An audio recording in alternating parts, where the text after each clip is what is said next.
Brush को paste लगा के रगड़ने की कोई जरूरत नहीं है, फोकट का काम करो।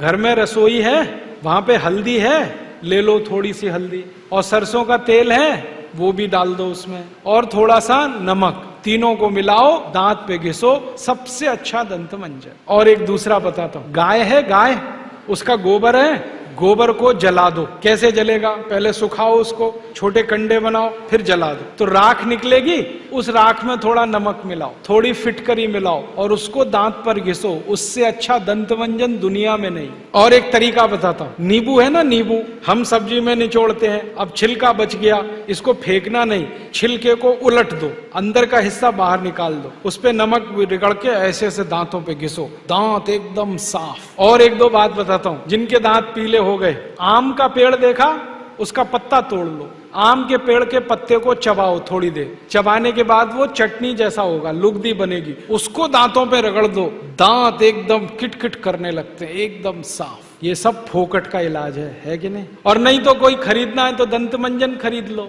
बाजार में बहुत मिलते हैं, लाल दंत मंजन, काला दंत मंजन, वीको वज्रदंती। तो या तो दातुन करो, नहीं तो दंत मंजन। मैंने एक दिन हिसाब निकाला कि पेस्ट बंद कर दें, ब्रश बंद कर दें, जो पैसे बचेंगे अगर उतने से ही दातुन खरीदने लगे, 50 पैसे की एक दातुन, तो 30 लाख लोगों को दातुन बेचने का रोजगार मिल जाएगा इस देश। आप कभी बंबई जाना, बंबई के सब रेलवे स्टेशन में दातुन बिकता है, 1 रुपए का 2 रुपए का 3। ये बंबई में हो सकता है तो पिपरिया में भी हो सकता है। अब बस करना ये पड़ेगा कि दातुन करनी है तो नीम का पेड़ लगाओ, बबूल का पेड़ लगाओ, दातुन तभी मिलेगी ना। तो पेड़ भी लगाओ, हर साल कम से कम एक है। आपका जन्मदिन आता है ना, उस दिन एक पेड़ लगाओ।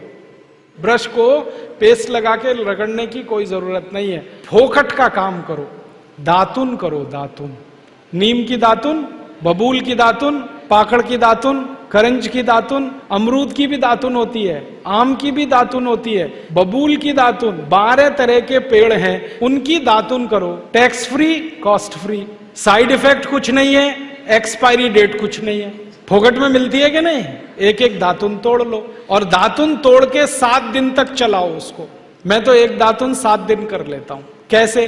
दातुन किया, चबाया, आगे का हिस्सा काट दिया, फिर पानी में डाल के रखा, दूसरे दिन फिर कर लिया, ऐसे 7 दिन चलती है। एक बार क्या हुआ, एक IIT का लड़का मुझे पूछता है, बहुत इंटेलिजेंट होते हैं IIT वाले, में भाषण दे रहा था, कहने लगा क्या मूर्खता की काम करते हैं आप, एक दातुन को 7 दिन करते हैं। मैंने कहा भाई तू ये बता, एक टूथब्रश को कितने दिन करता है? उसने कहा मैं तो साल भर तक करता हूं। मैंने कहा तू महामूर्ख है, मैं तो 7 दिन में बदल देता हूं, तू साल भर एक ही ब्रश को रगड़ता रहता है। बंद करो ये ब्रश। और ये ब्रश की मुश्किल पता है क्या है? टूथब्रश होता है ना, प्लास्टिक के, उसमें ब्रसल्स होते हैं, उनको जब हम रगड़ते हैं ना तो मसूड़ों पर उसका घर्षण होता है, मसूड़े सब छिल जाते हैं, कमजोर हो जाते हैं। जिनके मसूड़े कमजोर होते हैं उनके दांत कमजोर हो जाते हैं, जिनके दांत कमजोर हैं उनकी जिंदगी में कोई आनंद नहीं है। दूसरी समस्या क्या है? कभी भी आप देखना टूथब्रश होता है ना, उसमें जहां ब्रसल्स लगे रहते हैं ना, वहां पीला पीला सफेद सफेद कचरा जमा हो जाता है, उस पे हजारों वायरस आकर जिंदा बैठते हैं, और रोज आप अपने मुंह में डाल के क्या खतरनाक काम कर रहे हो। बंद करो, अच्छा नहीं है, मत करो आप, ये बेकार है। तो दांत कैसे साफ करें? दातुन से। दातुन है ना, मैं अभी रास्ते में आया, इतने नीम के पेड़ हैं कि दातुन ही दातुन है यहाँ, तो आपको तो कोई कमी नहीं। तो दातुन करो, दातुन ना मिले तो दंत मंजन करो।